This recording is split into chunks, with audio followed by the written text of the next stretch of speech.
So, nag-check ako ng aking sasakyan. Kasi naghahanap kasi ako ng ng cellphone. Yung selfie stick ko, hinahanap ko. So, naisipan ko siyang paandarin. Ito ang nangyari, guys. So, ayan, nakabukas siya. Diba, nakabukas na siya. Hindi ko siya pinindot. So, yan, nilock ko na siya. Nilock ko siya kasi hindi siya mag-ano. Automatic kasi siya, guys. I mean, automatic is yung automatic siya. Pag nasira siya, automatic siyang hindi gagana lahat.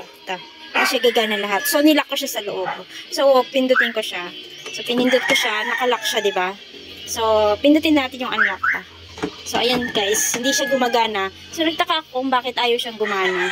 So, naalala ko pala siya. So, yung Kia, ayan. So, ayan guys. Tinry ko siyang paandarin. So, yung mata ko kasi medyo kasi sobrang init. So, naririnig nyo ba? Oh, yun. Ayaw na siyang umandar. Oh, ayan.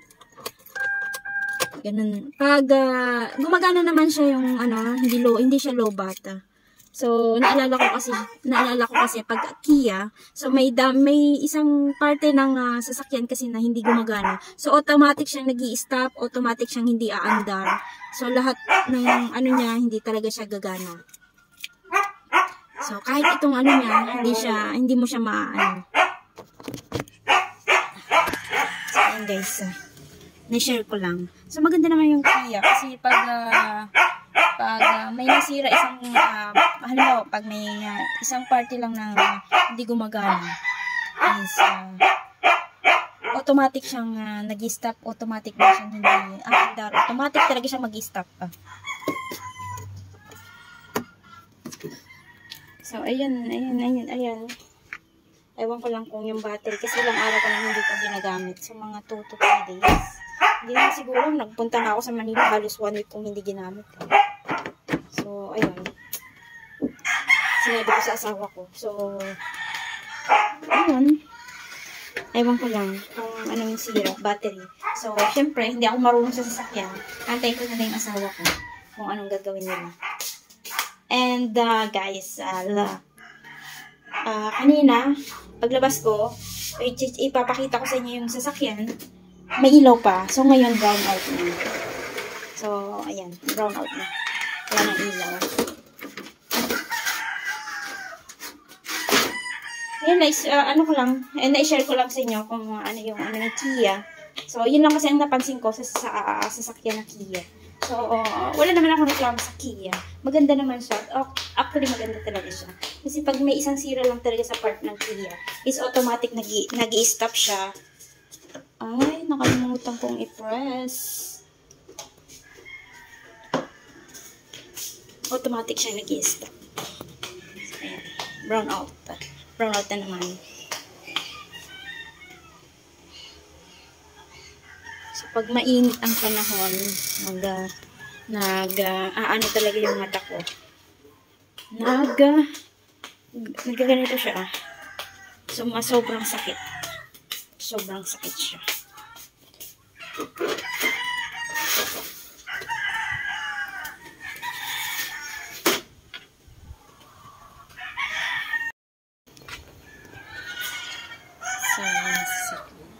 So, ayan yung isa yung bagong sasakyan namin. So, alternate kasi ginagamit ng asawa ko. So, ginagamit ko naman siya pag pero mas prefer ko kasing gamitin to medyo maliit. May bigatan kasi ako sa malaking sasakyan. So, mas gusto ko itong maliit na gamitin. Ito naman, ADB. Hirap hawakan. So, natumba na ako isang beses dyan. Magmula na hindi ko na talaga sinubukan. Mas gusto ko yung medyo magaan. Ayun o, medyo magaan. Ayun. Yung XRM. Magaan siya.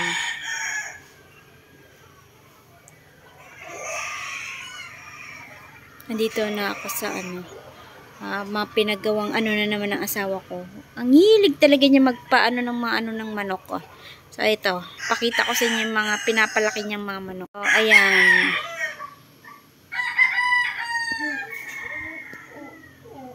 Nagtalo na naman kami. Wala siyang pinagkabahalang kundi magpagawa ng ganyan. ano ng kanyang mga manok. Sabi ko, hindi ka makabili ng sofa na gusto ng... Sinabi ko sa kanya, hindi ka ayaw mga bumili ng mga gamit sa bahay, sa loob ng bahay. Actually, ayaw niya talaga bumili ng mga gamit. So, ako nang bumibili. Tapos, pinagkakabalan niya kasi yung mga manok niya. Kaya, sinabayan ko na talaga siyang gumastos. So, bumili talaga ako ng ano. Pero, sa kanya, pera. Ay, hindi ko gagalawin na yung pera ko. Lalabas sana ako. So, lalabas sana ako. Kaso, ayaw na umandar. Nandito ako ngayon sa harap na. So, ayun guys. Nakat ko kasi napindot ko siya. So, ayan na, may ilaw na. Manonood na ako eh. Manonood na ako ng aking Korean drama. So, ayan. Naputol. So, ayan guys. Nahiya ko. Kasi, hindi naman tayo, baka sabihin nila kung ano yung pinagsasabi ko sa harap ng cellphone. So, feeling vlogger nga lang kasi ako. Feeling vlogger nga lang? Ano ba naman? Feeling vlogger nga lang. So, ayan. Kasi, ang buong akala nila is tahimik ako, mahiyain, ayan. So guys, bulong lang tayo ha. Feeling vlogger nga lang tayo eh. So, ayan na. Andiyan kasi yung gumagawa kasi sa labas. So, dito siya nag-stay sa amin. So, ayan. Feeling vlogger kasi ako. Kaya hindi nila alam na nag-vlog talaga ako. Kasi feeling vlogger nga lang. Ay, nako. Oh. Brown out, tapos biglang nag-ilaw. Brown out, tapos biglang nag-ilaw. So, siguro umayon siguro yung sinabi kong feeling vlogger talaga ako. So, ayan. Nagpatay sindi. So, biglang nag-ilaw. Diba? Kaya nasira yung ref namin. Kasi dahil sa patay sindi na ilaw. Wala pa siyang, so magti 3 years, wala pa siyang 3 years, 2 years nga lang, to be exact, basta wala pa siyang 3 years, kaya nasira. So binilan namin siya na yung na-switch to 110 to 120, para pag na-brown out is okay lang, kaso no effective, nasira pa rin siya.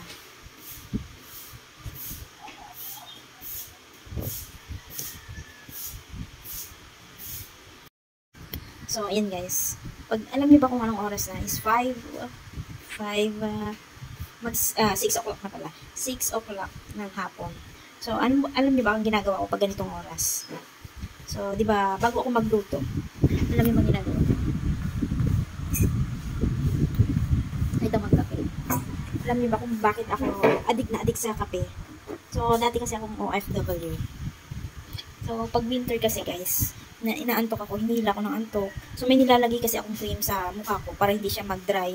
At saka para hindi siya parang magsugat-sugat yung labi ko. So, once na kasi may nilagay ako dito, so, parang hinihila kasi ng antok yung mukha. Basta hinihila ako ng antok. So, allergic kasi ako sa mga ano. So, wala akong ibang pangontra kundi yung magkape para hindi ako dalawin ng antok. Tuwing winter yan. So, hawakin nyo, ilang months yung winter, di ba? So, ayan, nasanay na ako ng ganyan. Tapos naman, pag summer naman, ganun din. Kasi, minsan kasi kailangan ko maglagay ng ano sa mukha ko para medyo mag-shine siya, para hindi siya mag-dry. Kailangan ko pa rin maglagay na ano.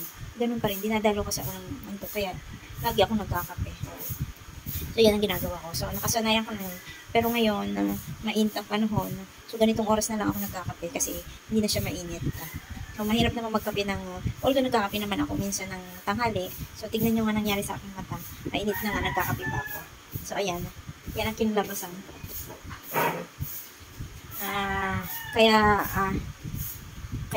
ayun. Sobrang mahirap pag gusto mong, lalo na pag gusto mong ano ng mukha mo. Yun nga lang, kaya hindi ako masyado nakakapagpaano ng aking mukha. Ay, medyo tumatanda na tayo. So, kailangan natin magbanat-banat ng ating mukha. Para hindi tayo magkana. Yun nga lang. Once a week, twice a week, ako lang akong maglagay. So, kailangan, pag matutulog lang ako, doon ako maglalagay. Tapos, pag gusto ko maglagay ng mga, ano sa aking mukha, so, kailangan pang baby face. Kagaya ng Johnson's makeup. So, yan yung mga brand ng Johnson. O kaya brand ng, basta pang baby. Kailangan ko rin, piliin yung suit sa aking mukha. So, talagang, ewan ko ba, para akong sleeping beauty. Nahihila ako ng antok. Alam mo ba, parang kang nakainom ng sleeping pills. So, ayan ang ginagawa ko. kakape. Kaya adik na adik ako sa kape. So, ayan, manonood ako dahil mamaya-maya magluluto na ako. So, ganitong oras kasi nagluluto na ako, mga 6:30, ayan. Kasi 7 kasi kumakain kami ng 7, so 7:30. So, wala pa naman yung asawa ko, kaya mamaya na ako magluluto. Kasi pag andyan yung asawa ko, bago kami mamalingke, kailangan nakasain na yung kanin. At bago kami mamalingke, nakasalang na. So, pagdating naman ako, yung ulam na lang ang lulutuin ko. So, ganun. Ganun po. Ganun, guys. Ganun. So, magkakape muna tayo. So, coffee is life for me.